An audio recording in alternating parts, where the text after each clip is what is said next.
And looking back at it now, it was probably not a great idea to pitch to the Dragons that I want to make less money, but they agreed. Dragon's Den was one of the craziest moments I've ever had on this journey. Like, I watched that as a kid and never expected to be on it in a million years. You know, it was always something that was just on there and people were doing big deals and everything else. I never thought I'd have a business where I'd be on Dragon's Den, let alone, you know, get the outcome that we did. So Dragon's Den, again, it's one of those things that everybody tried to talk me out of. Before Dragon's Den, we were already really big, we were doing really well. We had, you know, bookings for years in advance. So when it, you know, came onto the agenda, it was like, why are you doing it? Why do you want to go on Dragon's Den? What is it you're going to get from Dragon's Den? And what I tend to find is, if everybody tries to talk me out of something, if I do the opposite, it usually works out. And for me, Dragon's Den was all about, you know, putting me outside of my comfort zone. Going on TV in front of them dragons to try and pitch my business to them was, you know, off the scale for me.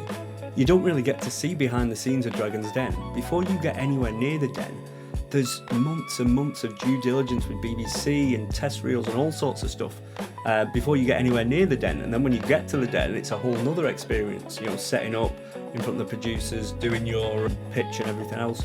It was such a hard process to get anywhere near it. But then going on it, I was absolutely blown away. You know, it was one of the best experiences of my entire life.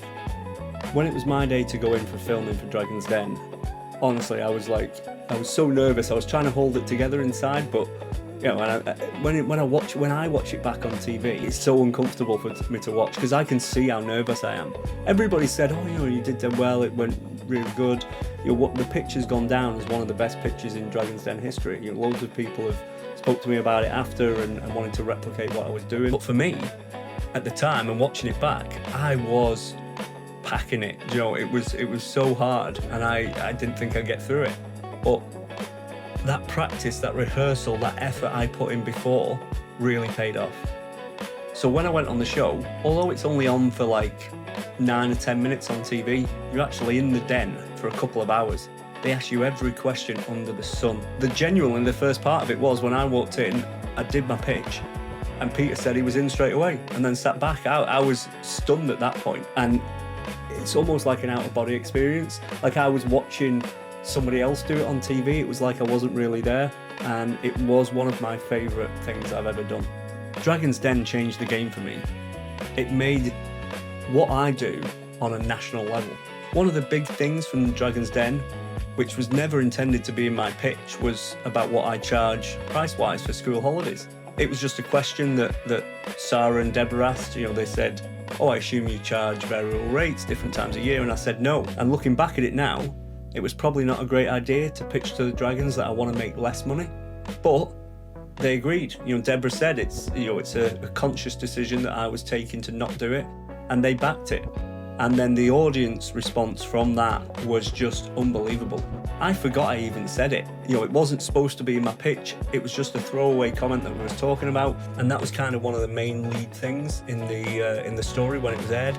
And that just absolutely blew up. It's probably not a good idea to pitch to the Dragons that you want to make less money, but actually, for me, it worked out. So after being in there for 2 hours, all of the Dragons offered me all the money with no negotiation. Tuka actually offered me 150,000, although that's not shown on TV. I ended up going with Deborah Meaden and selling 5% to her. It was just so overwhelming at the end. You know, when she gave me a hug and when Sarah was crying, it just did me. And you can see when I go in the lift, I'm crying. Like I couldn't hold it back anymore at that point.